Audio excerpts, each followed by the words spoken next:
We all think we know Steve Harvey, right? He always seems so fun-loving, caring, and inspirational. Steve really projects an image of being an all-around good guy. But here's the thing. Something is lurking in the shadows. Something he did his best to cover up. Despite the positive image he's made for himself, it seems like Steve isn't exactly that positive behind the scenes. It turns out that a few years ago, we found out that he was in fact not very nice to the people who work for him. And his bad behavior was exposed in a pretty shocking way. And more than that, you won't believe what he said and how he explained himself after. See, back in 2017, Steve was moving his daytime talk show from Chicago to Los Angeles. And we found out that the new staff in LA were maybe not getting a warm welcome, especially the kind of welcome you would expect from someone like Steve, who always seems so nice and loving, right? Well, it turns out that just a few months before the show moved, Steve sent out a pretty crazy memo to his LA staff, people that hadn't even started working yet. How do we know what happened? Lucky for us, the memo was leaked online, and the whole thing made him look pretty bad. The memo surfaced on a media blog, and because of what Steve said in it, it immediately started stirring up headlines, especially when people saw just how mean it was. Right out of the gates, Steve starts the memo with a doozy. He orders that all of his staff must follow the new rules he's putting in place for season 5 of his show, which is pretty harsh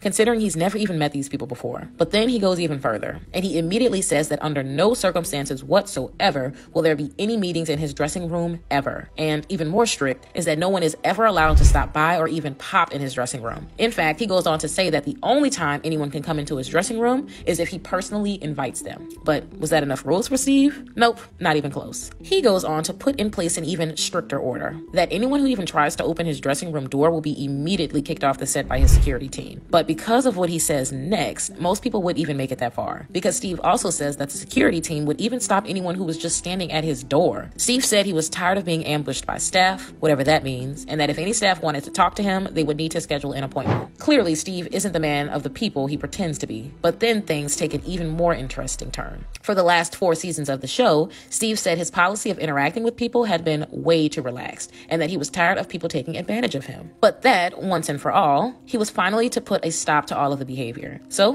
what did he do? He said no one was allowed to even approach him unless Steve himself had asked to speak to them directly. The memo ended with Steve saying a few things very, very clearly. That not only was he doing this to get more free time throughout his day, but he swore he will not entertain anyone even trying to talk to him in the hallway. Sure, he ended the memo by saying he hopes no one takes offense and that he's just doing this for the good of his personal life. But the whole thing seems pretty strange, right? Especially because it uncovered a darker side to Steve than we have ever seen before. But the irony of Steve wanting more privacy is that once this memo was leaked, Steve was shoved even further into the spotlight out to the public, because people couldn't stop wondering about some things. Like if the memo was actually real, or maybe if there was more context to the story, or was Steve not exactly who they thought he was? The whole thing blew up and made him look pretty bad, and it forced Steve into a corner. Despite wanting to interact less with people, he now had no choice but to publicly respond to the leaked memo just a few days later, to talk about what was really going on behind the scenes, and to talk about why he really had to put his foot down. Steve sat down with Entertainment Tonight to explain everything, as best as he could anyway. Steve confirmed that yes, he did actually write the memo, but rather than apologize, he said he wasn't sorry for it whatsoever. This is how he explained himself. He said that not only was he tired of always being stuck in his office, he apparently could never walk from the stage to his dressing room without all kinds of people trying to talk to him. Everywhere he turned, someone was trying to talk to him or get his attention,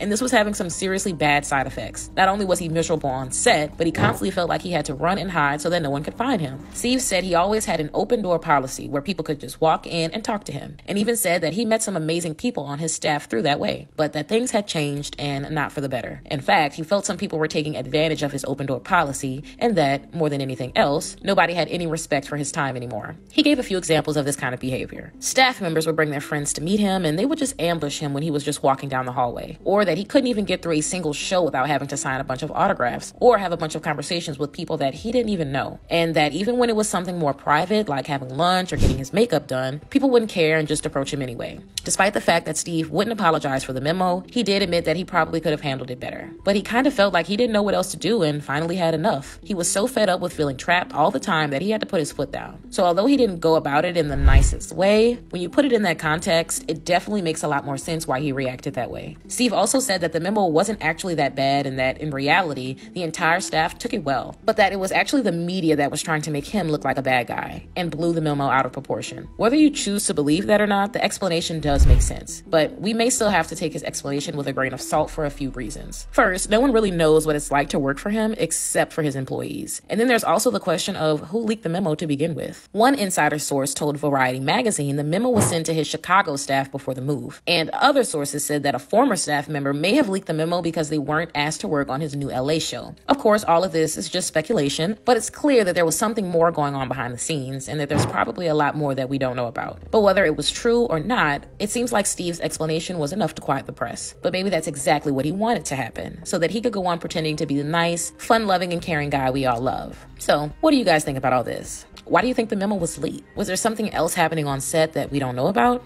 Do you believe Steve's explanation? And if you do you think that it clears him of any wrongdoing? I'm super interested in hearing what you have to say about this one. So let me know what you think in the comments down below.